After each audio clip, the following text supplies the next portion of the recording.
Coucou ma famille, bonjour, bonsoir.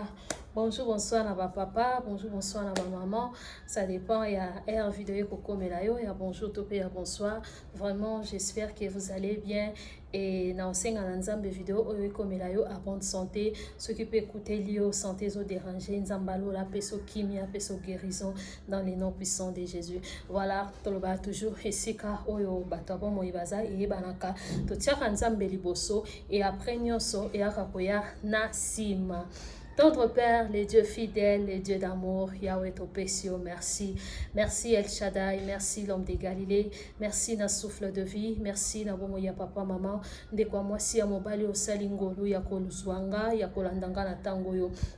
Tokabi moment na biso ya masolo sena loboko na yo koloza na biso du début jusqu'à la fin ngana za na instrument ya pamba tikete o tolingi to partager côté vendezwa esika esala misala na bomo ya bana no yawe to chasser o nyonso ya yo te ezala musika kimi ya boningo ezala partage ya chaîne na biso protection na yo dans le nom puissant de Jésus-Christ de Nazareth. Amen. Amen, amen, ma famille, vraiment, mbote lisusu na ba papa, mbote na ba maman, vraiment na lobaki soki tokutana na vidéo, en tout cas ma famille to like ba vidéo et ça la biso bien makasi tant vidéo zo la liker et ko permettre vidéo et circuler mais soki vidéo zo la liker te et ko circuler malamu te soki oza pena abonné te na singi na okaka o s'abonner et ça la bien nzamba ozanga te na kopambola o na soutien oyo ko apporter nga on na musala o tozo sala. Like na yo, abonnement na yo et partage. Pourquoi pas aussi que commenter parce que n'importe quel commentaire, ils ont mingi ba encouragement, ba suggestion, ba remarque, tout wana tozo yamba yango peto yamba yango toujours à bras ouverts. Que l'Éternel Dieu vous bénisse abondamment. Voilà. L'autre ekoloba lisusu mama na likambo oyo tolobaka balobaka elobamaka tozolobela likambo ya partie intime na biso ba mama nzoto na biso ya bomwasi o lelo to surnoma yango na kombo ya Jessica. En tout cas ba Jessica nyonso na pesi bino mbote partout place bozali bandeko nanga basi ba maman ba jeune sœur o nyonso to bengami na kombo ya prénom na eza Jessica na pesi bino ba mbote so po yebi Jessica moko tagele ngai pe na pesela ngai mbote na nge koma donc ba prénom eza na ebele mais pourquoi Jessica wana ndeto surnoma pourquoi ka Jessica wana ndeto pona iwoyeba na pe wapi voilà donc lelo tokoma yoka par-ci par-là na internet Jessica basukolaka Jessica bakotisaka Jessica babimisaka Jessica basala je m'excuse voilà Jessica basala kaboy Jessica bazongisaka basala te bazongisaka te tozokango de partout vraiment nzoto na biso ya bomwasi eza bijou na biso en fait eza pe sacré so na koyi koloba bongo biso ba oyo nayebi ke na yo pozolandanga parce que mwasi nyonso a consulter un gynécologue mwasi nyonso consulter un gynécologue eza pe na base oyo baza ba gynécologue na bango personnel oyo balandela bango eza ba gynécologue ebele soko oyebisi ye obi otuni ye likambo ya kosokola Jessica soki bandenge nini ndenge biso tolobaka tosalaka tokanisaka wana oyebiso non pas ça déjà même ata soki na Google oyokaki ekomelo kuna ki Jessica esala kotola avant nango esokwamaka ndenge nzambe asalela yango donc eza eloko moko ndire ezaka machine en fait ndenge nzambe asalela yango esokwamaka yango moko esokwamaka nango alors yango monaka soki moto aza sous malade et qu'il y a un problème d'infection ils ont dérangé et que l'infection là ils ont beau ça ba perte blanche et belé donc mona ke moto vandi e ko kuta ba perte blanche et bimio pour dire que na yango ya naturel na yo ya malade ozanango tant na Jessica sali rotation nange sukoli et bimiselio yango alors biso en tant que bato tant to sokola nzoto na biso surtout na basi wazaka propre parce que ça na basi ya salité surtout na basi oyo bazalaka propre ntango aosokola nzoto na ye ana posa asassurer ke nzoto na ye eza nini très propre, ke nzoto na ye eza propre. Yango wana omoni basi mosusu bayaka soki alingi asokola fo akotisa mosapi na ye asala nini avérifie asassurer ke nzoto na ye eza propre mpo aboyi ntango akovanda ou bien ntango akende osangana na papa akotisa nzoto na ye ya bomobali ntango akobimisa elata salite wana oyo elataka salite. Soki elataka salite mama yebaki il faut mona gynécologue parce que basalite mosusu oyo ezalaka baperte blanche oyo ezalaka ya makasi wana ozosimba oyo bopene osenti nde tobengana lingala bambika wana eza malade, eza ya mingi infection parce que perte blanche naturelle ezala lokwa mateka omona yango ezalaka kilo lokwa mateka boye ozomona lokwa mo mateka mo boye lokwa pate mo homogène en fait ezalaka swabala mais oyo koma ya baboule wana eza so mpe pembe te ekomi neti jaune neti marron neti couleur ya elamba na nga oyo donc seke wana ekomi likambo mosusu ekomi maladi c'est qu'il faut consulter monganga. Alors ntango tosokolaka nzoto na biso Jessica déjà ntango tozosokola nzoto soki ovandi na position tovandaka mpona kosokola yango soki ovandi mama esala kuna na kasi déjà genre mwa kofungwama na position wana tovandaka esala déjà genre mwa kofungwama so ya makasi te mais eza na position wana esali boye voilà nansi to comprendre. Alors soki oza na douche eke oza na nini ya mai wana eza kwa telefone soki ozwi yango ofungoli olalisi yango boye eke mai ezobeta likolo sala exercice wana mai ezobeta likolo yo moko osentir ke mai ekoto na kati pone na oto lobe sala mwa kofungwama wana donc osentir ke mai penzi ekoto point donc okoko osala bongo ata 3 à 4 minutes otingi pena mai wana ekoti osenti pena point siko ntango osisa mai wana sala siko exercice zwa musapino soki oza na infection te soki oza na problème ya baperte blanche wana te zwa siko exercice wana kotisa musapino tia boye soki oyoka te ke biloko esali te kiti mai ekoti osentir ke esali. Donc ntango toyaka na musapi eza te ke ekotisa musapi kende kotouche na col nde sika mabe eza ndo moni esika minganga baotelemela meme likambo wana ozomona parce que soki moto aza na maladi te ana problème te yango moni meme bagynécologue mosusu balobaka kokotisa no mosapi te mais ça dépend d'une personne à l'autre quand na otu koloba motu oyo aza propre aluka asassurer ke nzoto na ye esokwami bien eza très propre ozomona ndo moni bato bayaka akoti mosapi a vérifier mais eza eloko ya kokotisa chaque jour te et puis ya kokotisa ntina okende otouche col te nde sika oyo mabe ezoyela biso parce que biso tokenda hôpital te tokenda chaque fois baconsultation te et pardon kovérifie baconsultation eleka na bahôpitaux te parce que yo okende oyeba dossier ya motu te tant que oza corps médical te mais eza na baréalité oyo ezose passe na banzoto ya basi oyo minganga bayebi yango moni ntango minganga baoloba bongo bayebi baluka baprotéger biso baoyo toza nanu bien oyo mbebe ekomeli biso nanu te. Gynécologue moko ayebisa ye nga conseiller nga abi ntango oza na bapériode na yo pendant bapériode okoko okotisa mosapi mpona onettoye mpenza parce que biso bamama toyebi ke pendant période nzoto efungwamaka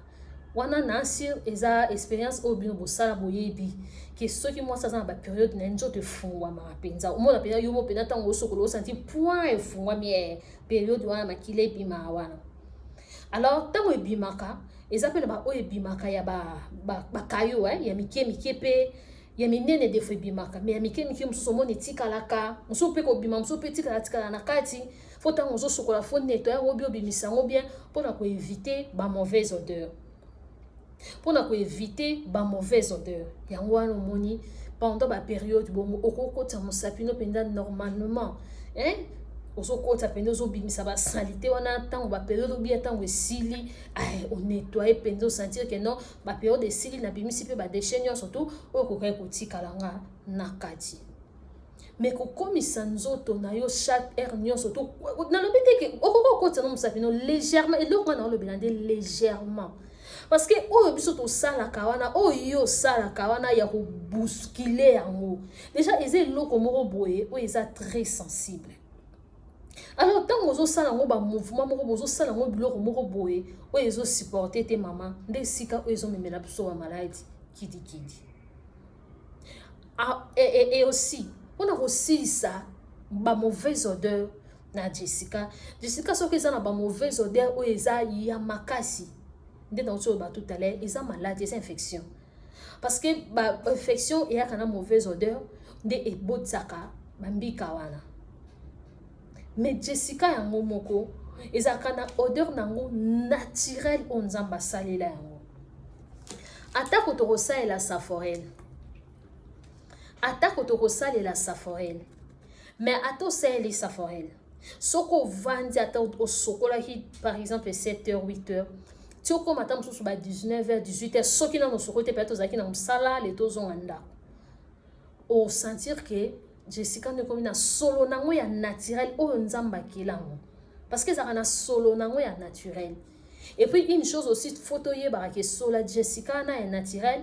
ça fait partie aussi ya biloko excitant mibali. Ezaya ka parenthèse si j'ai ça na te. Donc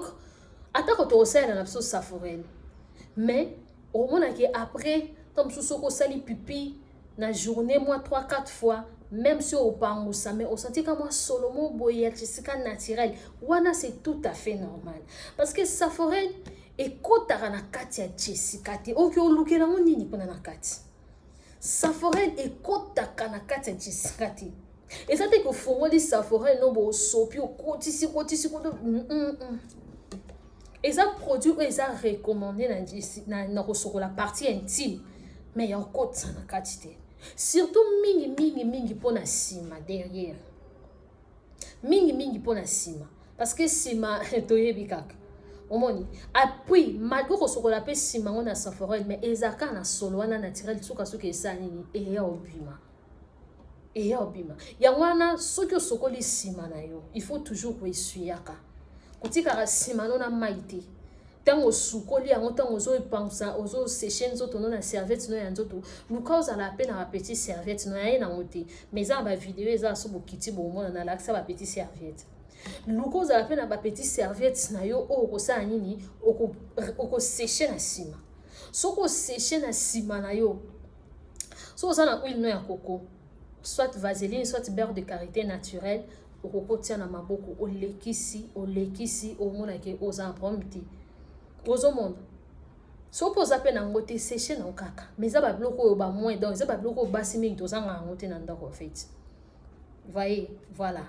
Donc saforel tant yo zo tia saforel na yo o sokola Jessica na yo sokola partie intime na yo. Ezate po ekota na kati. Ezate po ekota na kati. Sokola ngo likolo, sokola ngo na sima mingi nde kuna. Sokola ngo na sima nettoyer bien. En tout cas, mukie kaka, tout le reste etikali ma ebele. Osomona, mai ebele pa. So ozape na douche na ninde na expliquer wana te ata kopo. Ba blo nyonso na oloba na ya nango na ba vidéo eza so bokiti bo mona na sala ba pratique donc en fait ba pratique te mais la ki ça na ba matériel didactique voilà donc ozuma une belle beta pa yo moko tango hotelema o senti pena wa Jessica eze loko yo soki eza na biloko yo balobaka eza biloko ya mboka ko compliqué na yango te tia na yango kaka mwa litungulu mungwa ndembi omona ebima bien eza biloko ya mboka ezaka naturel elia mabongo na bonzoto pe Jessica ça fait partie ya biloko wana eza eloko te ke o compliqué yango osala yango soki nini te parce que surtout pe na bandeko basi autant mosusu ozoluka koconcevoir outi na période ya ba règle il faut yeba ndenge nini ya kosukola Jessica parce que période ya ba règle il faut ba période de ovulation ba glaire cervicale ebima. Alors tant que yozo nettoyer yozo bimisa nyonso ba glaire ezozala te otika Jessica no trop sec. Alors glaire cervicale ezozala te tant que yo osangana na papa ozana posa seulement sa papa qui négocie quelque chose mais kuna siko eza sec yozo bimisa ki ba glaire nyonso. Et on a le bi eza iloko ça légèrement. Déjà tant que yo moko ebi que ça na infection ti wana poma ba mbika ti mama okosala kuna inérdita ya konguluta likona opozana manzaka plastique uzonguluta nena okabatindeko basi uso manzaka kutu bien pona kotisa ngo bien na benda mama tu te tues uzomi boma ndeko nanga mwasi lelo soko omona conséquence te lobi après lobi omona ngo lobi après lobi omona ngo ya ona bisibino ke tozala na hôpital te potolanda ba consultation bandeko basi mususu minganga ba ebi réalité. Manzaka ngalinga manzaka poto na manzaka tana osokola pona na benda ya poni ti glaire cervicale tango ye na période d'ovulation et na pose zala wana potango yozo sangana papa emema sema sa papa sa makamna mais siko tango yozo kongolo zo benda zo tika sec ndo moni basi mususu ba koma na problème à frigidité basi mususu ba koma na problème à sécheresse vaginale pour ne pas frigidité peut-être hier na makambe belé sécheresse vaginale au mona ke moi ça le la kaka nga suki to kuta na papa na zoka kaka au mona zoki mais papa asala ko caresse azoka te ko sa asaka na ye mais au mona na zoki pona ni po eba ka okende kuta na papa akomisi kuna lokola na ebite mbisa ko kauka to eloko ni na benga do ezo ya pena toboité ozana posa nzoto nezala bien mobali na kota yoka bien mais il faut savoir faire les choses. Il faut koyeba pe na moment nini ko sala nini te. Jessica eza lokwa blo mboka o ba compliquer ngoti. Parce que eza blo mususu na lamba ngamona ebike oyo. Fona tiango kiri. Fona tiango poivre noir na blanc. Fona tiango bouillon soki ya poulet soki ya musunyango fona tiango fona assaisonner musunyango pour saveur na goût na webi mais na blo mususu na ba misili ba bona nzoto te litungulu na ndembi so na kolinga mwa ayimi bale misato ça dépend ya quantité misili nanga mungu na bwaki Thompson nanga toleka misili fona lia na santi ke na olia misili mais ça blo msusoko o assaisonner tellement olia oyeba na goût susu te o nazo les misili les ani tellement saisonné et perdre na goût nango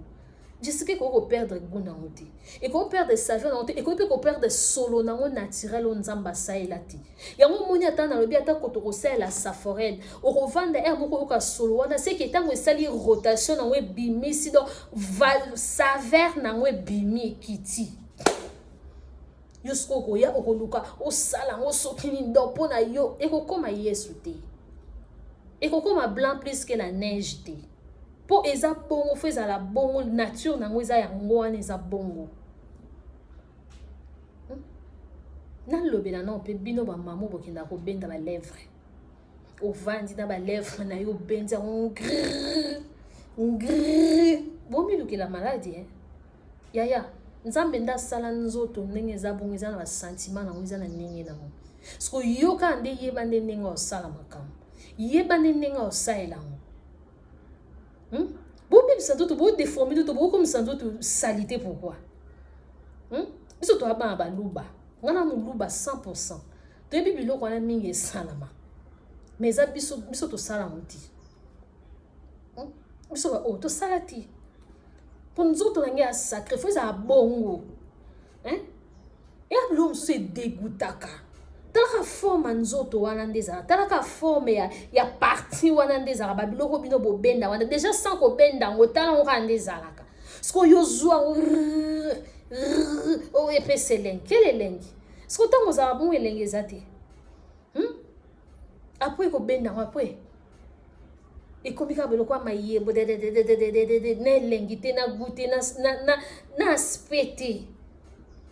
bamama utika okomplike nzoto nyonso bosaka mpona osatisfaire mibali nango mpe baosatisfaire bino à 100% te mais lobi yo to soit conséquence ya nzoto na yo lobi yo to souffrir na nzoto na yo lobi yo to ozala kuna soki maladi soki ni na nzoto na yo mobala na ozala te tant que na mita na tango yo za bongo oza souffrance okoka même pas ko recevoir mobile meilleur pourquoi qu'il se satisfaire ailleurs alors bossa na que tu t'es tué pour lui alors bossa na que mi benda ki pona ye akobosana okotisaki olambaki okalengaki assaisonnaki Jessica mpona ye e conséquence wana nyonso mpo olukaki osatisfaire ye aozala te otika Jessica evanda kimia sokola ngo soko salela saforel na olokwa nga botia moni neti obo nasala nango ata ba 4 mois te 3 mois ba 3-4 mois au moins maintenant tant que si ils ont déjà dans mon c'est déjà na odeur na mon safari ils ont sorti tout au moins tant que si déjà point au tant que si sous dépôt na kuna sima maman le reste mai paka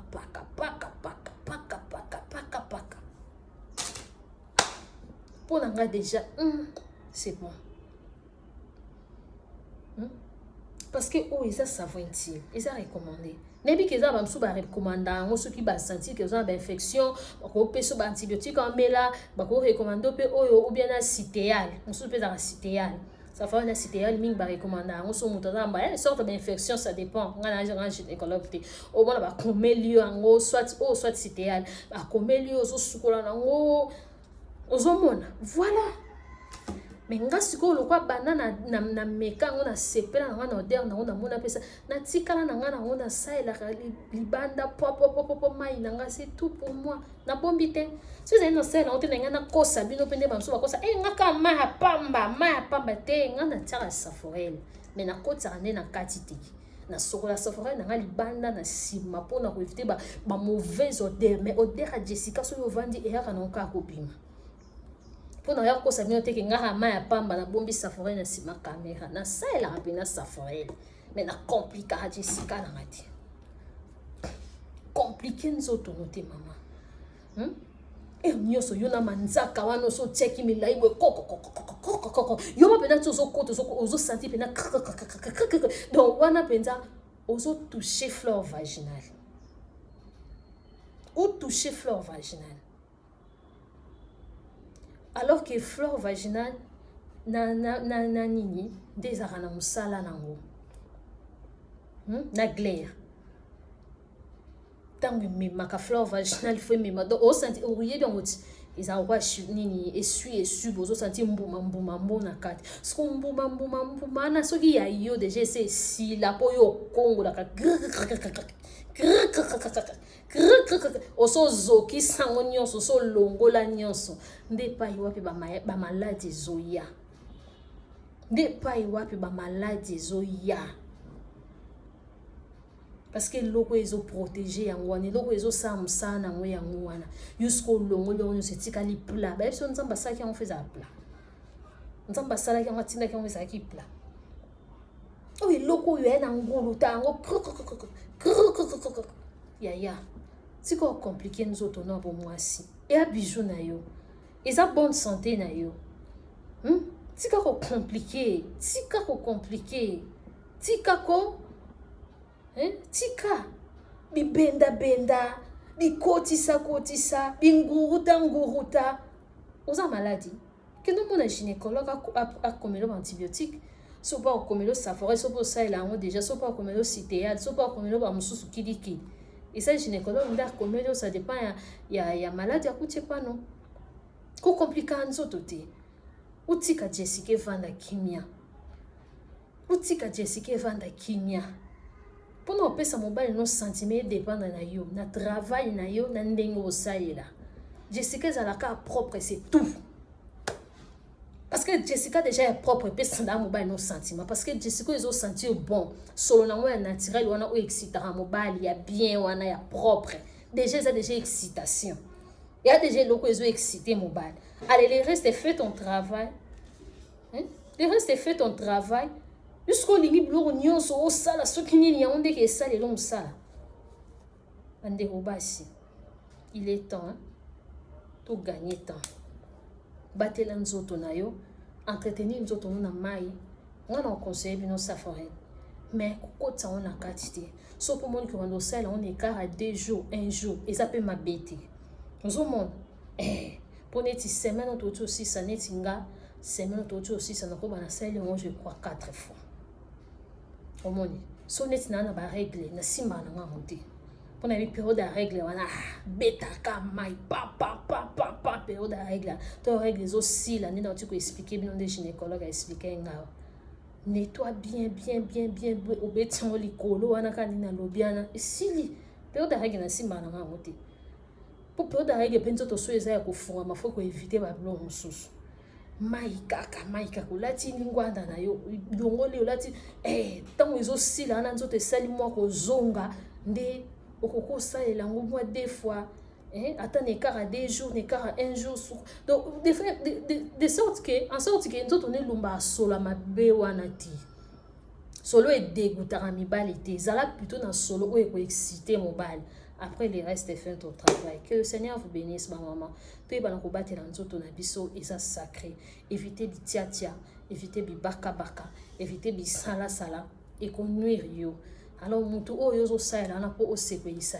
ya osepelisa ne yo te. Yetango yo kozana na pasi ya oluka place mususu akoluka eloko wana mususu ekele kosepelisa alors pasi et sala ya yo. Nzamba lola pambola bino mes sœurs. En tout cas, s'abonner. Si vous avez une vidéo, s'abonner, liker, commenter. On a besoin de une prochainement. Bye, merci.